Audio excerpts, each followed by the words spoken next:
I'm delighted to be here at the National Press Club. So let me just cut to the chase and start with a number or two. 14.8 million jobs since January 2021, the greatest number of jobs ever created under any president in American history, under any term of any president in American history. 353,000 jobs just last month. The longest continuous stretch of unemployment under 4% in 50 years. More people working than at any point in American history. The strongest economic recovery of all major advanced economies. Why is this happening? It is not coincidence. It is not luck. It's the result of a focused, strategic plan. The Biden administration is using a 21st century industrial strategy to bring manufacturing back to America after years of offshoring, to lift bruised communities from their knees, and to bring future-facing good jobs to workers. It's a strategy to invest in America, all of America. So our industrial strategy for clean energy starts with a recognition of two facts. First, that clean energy represents a $23 trillion global economic opportunity, essentially a new industrial revolution as all of these countries strive to address climate change. And second, our past economic policies have failed us in many cases, tragically. From before the start of this century, so-called free trade and trickle-down economics have ushered in the losses of millions of jobs and tens of thousands of factories across the nation. Policies of administrations past effectively encouraged manufacturers to go abroad. Factories that had anchored entire communities from their moorings and had been sucked overseas. It's not an abstraction. I know this from the depth of my soul. The loss of manufacturing jobs was the most sickening, despairing part of my 8 years as governor of Michigan. A little town called Greenville, Michigan, my first year in office. A refrigerator factory owned by Electrolux was threatening to go to Mexico. Greenville was essentially a one-company town. 8,000 people lived there, almost 3,000 people working at the factory. They proudly called themselves the refrigerator capital of North America. And I remember the meeting where we made our plea to the Electrolux executives. We put every incentive we had on the table, state, local, the labor. We just wanted to keep the factory there. And the company, at the meeting, they took our list of incentives and they went outside the room for 17 minutes. And they came back in and they said, this is the most generous any community has ever been to try to keep jobs. But there is nothing you can do to compensate for the fact that we can pay $1.57 an hour in Juarez, Mexico. And so they left.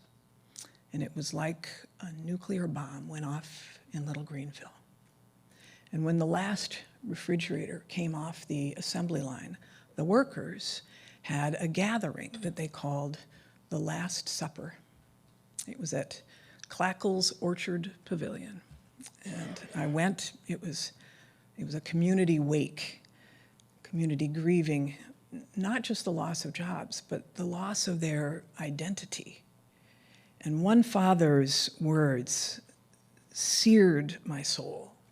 He said, Gov, I've worked at that factory for 30 years. I went from high school to factory, he said. My father worked at that factory. My grandfather worked at that factory. All I know is how to make refrigerators. So, tell me, who is ever going to hire me? Who's ever going to hire me? That question was asked by everybody at Clackle's Orchard Pavilion that day. And it's been asked by workers in every one of the 60,000 factories lost during the first part of this century.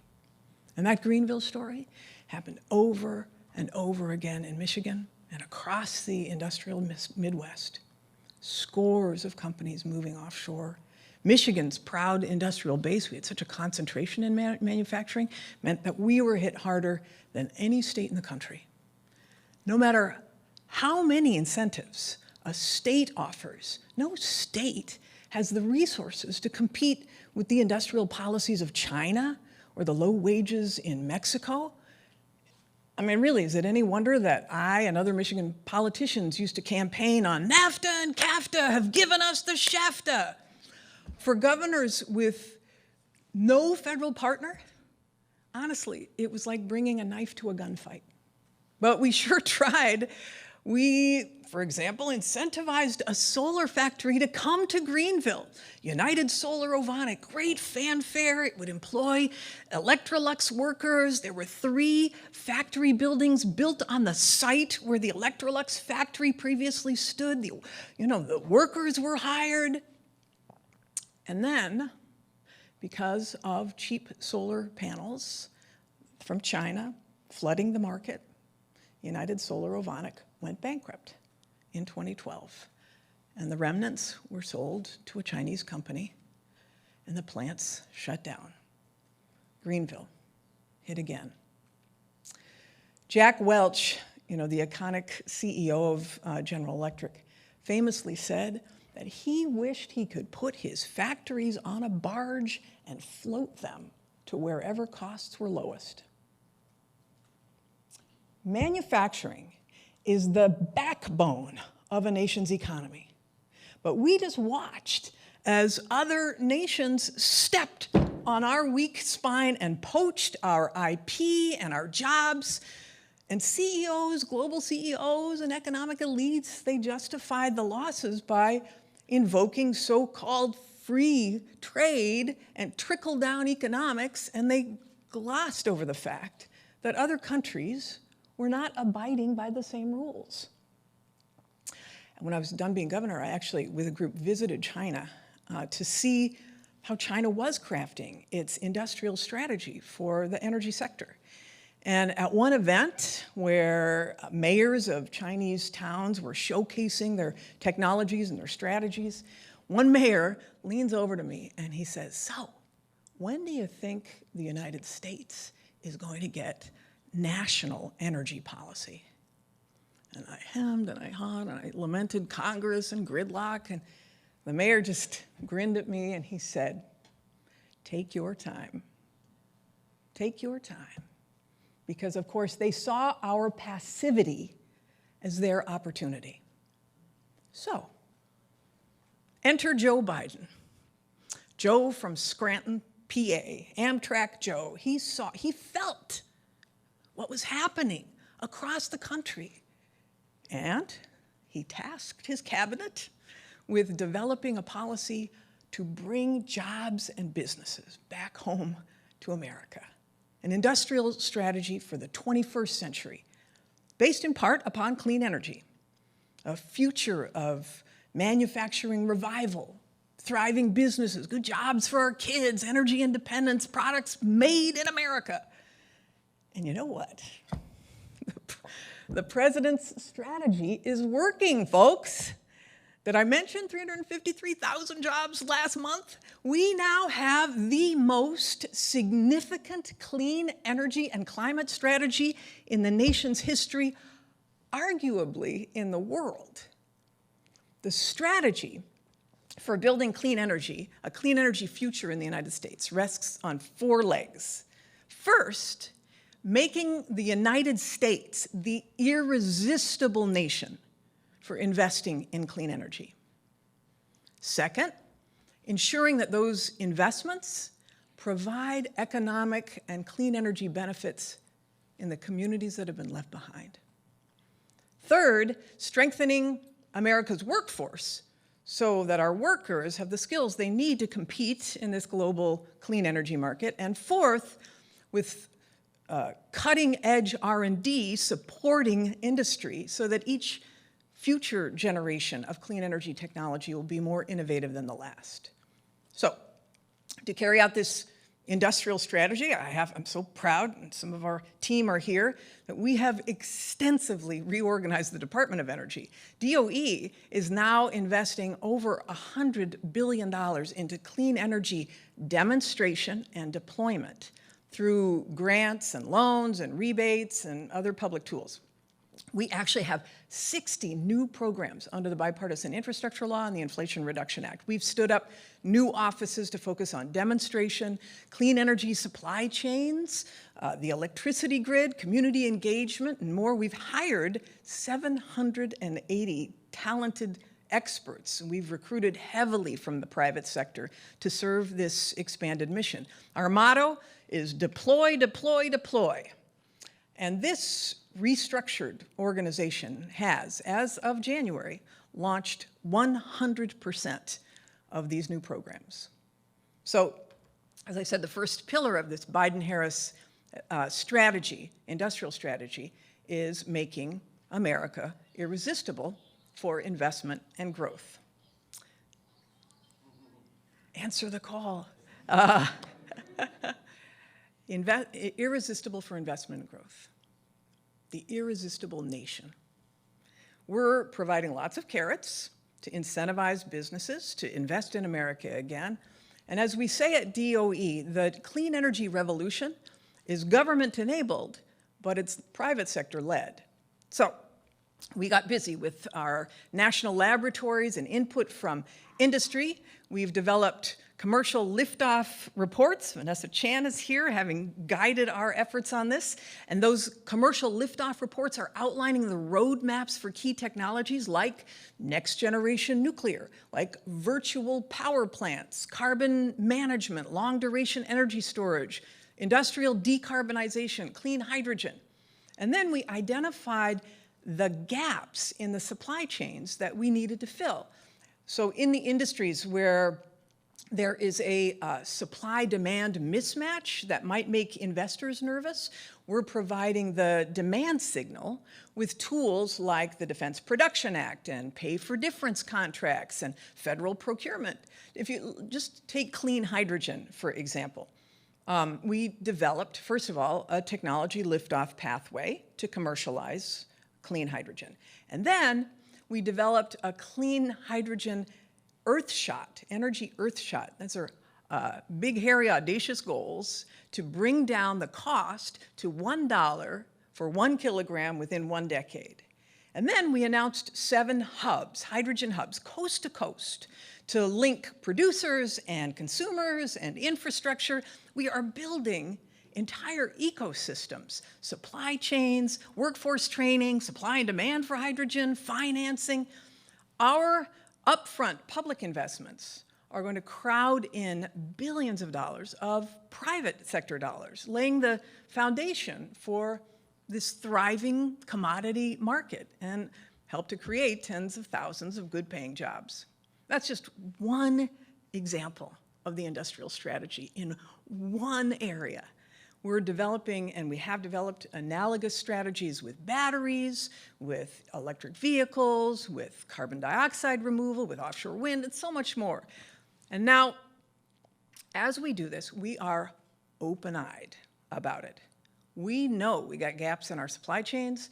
China, for example, has adopted 14 5-year plans that are focused on dominating supply chains and manufacturing products that we used to excel in. China already controls so much, like critical minerals and processing for batteries, and they're producing huge volumes of low-cost solar and EVs, and they're hoping to Bigfoot the global market. And as we saw with the solar company in Greenville, they've been successful. But we are fighting back. We're being deliberate about building up these supply chains, both inside the US and with our allies. We understand that energy is a national security imperative. We cannot depend upon countries that have orchestrated monopolies on key technologies whose values we don't share. We've seen how Europe's dependence on Russia for natural gas allowed Putin to weaponize energy, and we are not going to do that. And our allies, by the way, they don't want to be captive to unfriendly nations either. So we have to create markets with trusted allies, and we are building at home. So the results of the president's approach, it's still early, but since President Biden took office, private companies have announced $650 billion in investments in semiconductors and clean energy technologies and other 21st century industries. In the energy space alone, $400 billion. And I know that's just dollars. It sounds, it's just hard to grapple that kind of amount. But what it means really is that more than 500 new or expanding manufacturing facilities in clean energy alone. And that's just less than 3 years from the passage of the president's agenda. Think about it, 500 communities that are seeing future-facing industries hiring their people. We are bringing manufacturing home. Instead of importing battery components from Nanjing, China, we're gonna build anodes in Washington. We're gonna build cathodes in Tennessee, separator material in Indiana, electrolytes in Texas. In a closed down factory in Hamtramck, Michigan, we're building electric vehicles. In a formerly shuttered plant in Lordstown, Ohio, we're building EV batteries. Instead of importing solar panels from Xinjiang, we're gonna manufacture our own in Georgia and Alabama and Ohio. Investments and factories and jobs are growing in every pocket of America. From Alaska to Atlanta, from the West Coast to Weirton, West Virginia. I visited Weirton a few months ago, and Weirton, West Virginia was once a thriving steel town. The steel mill used to employ 12,000 people until other nations dumped cheap steel and forced the mill into bankruptcy and the plant closed down. And the sidewalks in Weirton rolled up and the downtown shops closed and so many people moved away.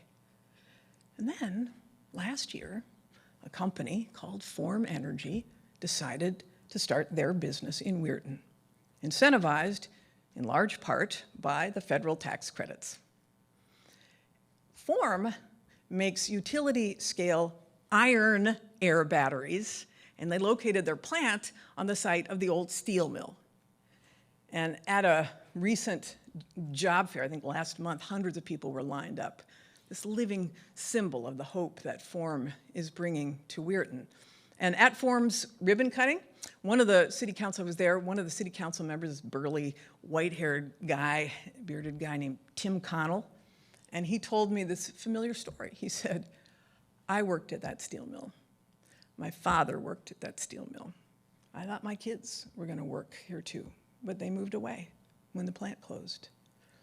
But here's where the story diverges from Greenville.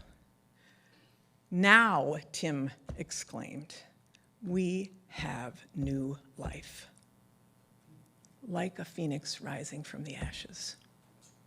Weirton is rising, but not so fast. So Cleveland Cliffs Steel Company long ago bought a unit of the bankrupt Weirton Steel, a tin plate factory still in Weirton. And last week, as I was thinking about these remarks, the workers at the tin plate facility were notified that they were going to be laid off too, and the factory was going to be idled, largely because of more cheap steel flooding the market from competitor nations. So this transition is not a straight line. This is a global battle, but we are on offense. And in our tool shed, trade policy is the backhoe that moves the earth as we strive to level the global playing field. And we will not relent. So as we fully deploy our tax credits and the grants and the loans to boost domestic production of these technologies, we're also working hand in hand with our colleagues at the US Trade Representative's Office and Treasury and Commerce and State, and of course the White House. Let me be clear, trade and international finance and national security are a foundational part of a holistic, coherent, sustainable industrial strategy. And without getting over my skis, more is going to come on that. And done right, and it will be done right, it will be a win for U.S. companies and workers, and a win for our allies, and a win for our partners, a win for diversifying this global supply chain, and a win for urgently reducing global carbon pollution. So the thing about empowering American businesses to invest is that success builds upon success, and growth builds upon growth. But of course, injustice can also build upon injustice. So the second tenet of our industrial strategy for clean energy is to put the people and the communities who've historically been last at the forefront of this new clean energy economy. I mean, in the 20th century, I know many of you know this, as America's industrial might grew, we made choices that harmed poor Americans, that harmed tribal nations, communities of color. We built coal plants and oil refineries in the heart of poor neighborhoods, often the very communities that were powering our country's prosperity. And it was those families that bore the brunt of the resulting pollution. I recently visited Louisiana's river parishes along the Mississippi River, an area known as Cancer Alley.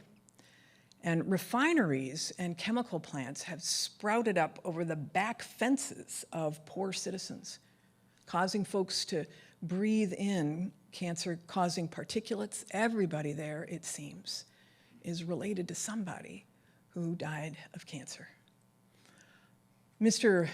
Robert Taylor, who's a gentle 83-year-old resident, showed me his family's graveyard, where a refinery has literally sprouted up and surrounded and confined the small cemetery, which is so hemmed in now that graves are stacked neatly on top of one another, loved ones on top of loved ones. And Mr. Taylor is trying to decide whether his grave will be stacked on top of his father's or his grandfather's. The president's Investing in America agenda flips the script on this history of energy injustice.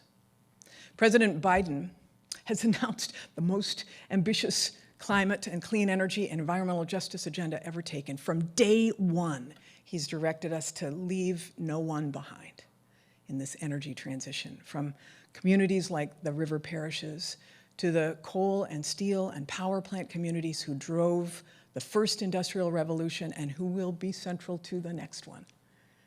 It is the president's core belief that every person deserves so basic: to breathe clean air, to drink clean water, to live in a healthy community, right? And a critical part of that work is the Justice 40 initiative, which sets this goal that 40% of the overall benefits of these investments will flow to disadvantaged communities.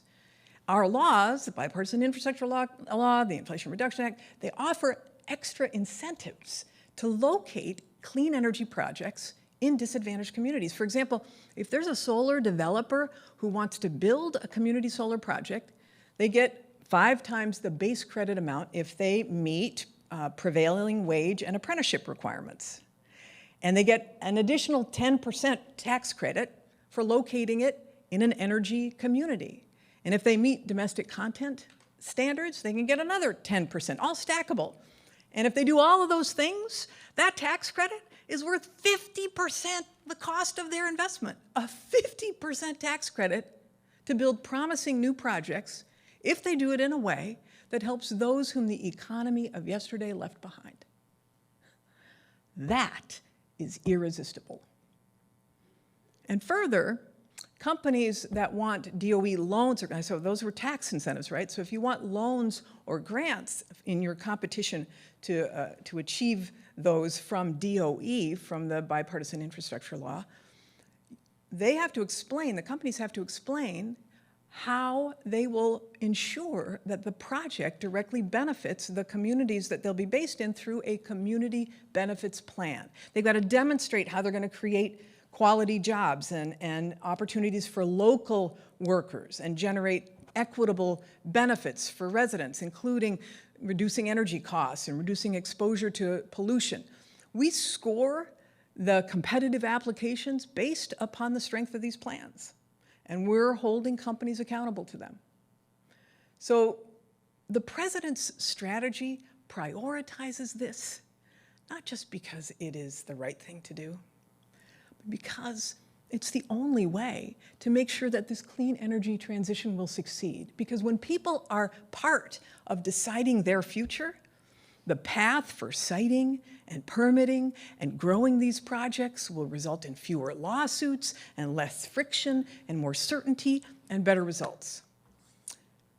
And here again, it's working, incentivizing investment in these communities. Recent studies have shown that because of this prong of the industrial strategy, challenged communities under the Biden administration are receiving 2x the investments relative to their population as compared to other regions. It's working. Now, maybe you've heard that the president is a pro-labor guy. There is nothing more important to him than creating a middle class through investing in skilled workers. He's grateful to the labor movement for creating the middle class in America. You may have heard that the president's strategy is to really build an economy from the bottom up and the middle out, and labor is an important part of that. And that's why the third part of this holistic strategy is focusing on the workforce that'll build pioneering clean energy technologies and ensuring workers make fair wages that they can raise a family on. Workers are not incidental to President Biden's Investing in America agenda. They are central to it. And for the clean energy transition to endure, we have to plan to have the right mix of skills available today and in 5 years and 10 years and 20 years. And it's why our strategy prioritizes above average pay and benefits. For example, we see prevailing wages under the Davis-Bacon Act as a floor, not a ceiling. We also prioritize apprenticeships, pathways to unionization to create jobs that people will want to grow in, where communities can have a shot at keeping their young people at home, where the sidewalks don't roll up. In visiting towns with industrial losses, which I have seen a lot of, you might guess, what are people's deepest fears? Their deepest fear is that their kids are going to be forced to move away to find a job, and that the community will be hollowed out, and it will hollow out their family. In Schenectady, New York, the administration's incentives are supporting a manufacturing line for wind turbine components. And one handler, Eric Romero Sr., described how proud he was, after years of offshoring and layoffs, to have his son join him on the manufacturing line. And his son, Eric Romero Jr., said the clean energy investments in his community have created opportunities for young people like me that we never thought would come our way. And Eric's father said, "It gives me hope." Hope. I know, hope is not a strategy. So, the fourth tenet, we can't just think about the present. We have to be planning the future. We are Americans, as the president would say. We're great at this, which is why, we landed first on the moon. We invented the iPhone. We lead the world in path-breaking R&D through our 17 national laboratories. So today, thanks to the president's strategy, we're making R&D more purposeful by infusing it with the insight of businesses that are bringing clean energy technologies to market. For example, I referred to this, the department's Energy Earthshots. They challenge our scientists and industry to lower the costs by 80 to 90% of 8 pivotal technologies, like floating offshore wind platforms, enhanced geothermal, my personal favorite, long duration batteries that store renewable energy. And importantly, in addition to that, we're doing so much in R&D, but we are working to end the practice of invent it here, make it there. If you're using taxpayer money to develop a technology, you'll be expected to manufacture it right here in America. Our strategy looks with clear eyes into the future, but it is rooted in the proudest moments of our past. 80 years ago, as World War II tore Europe apart, our country used the might of American industry to tackle the struggle between democracy and fascism. And long after the Allies won the war, the investments that we made in our industries and in our workers helped to power a 20th century manufacturing juggernaut. But along the way, we lost our way. We lost our mojo. We lost the manufacturing that was our economy's spine. And today, we are changing that. And we're doing what America has always done, which is capitalizing on this opportunity to lead the world. The U.S. is back, baby. We are the envy of the world. I just came back from an international gathering of energy ministers, and every country there is tracking what we are doing. Every minister I spoke to wanted to emulate our aggressiveness in their own way. Our success at home is giving a jolt to clean energy investment around the world. Policy works. Who knew? So don't underestimate Joe Biden, folks. The man with a plan. And thanks to that plan, America has begun one of the most significant economic transformations we'll see in our lifetimes. This shift toward a future powered by clean energy, with advanced products, stamped, made in America, built and installed by American workers in proud American communities. A transformation in which innovation is inevitable, investment in America is irresistible, and no American feels invisible. This is our America. It's our time to soar. God, I love this country.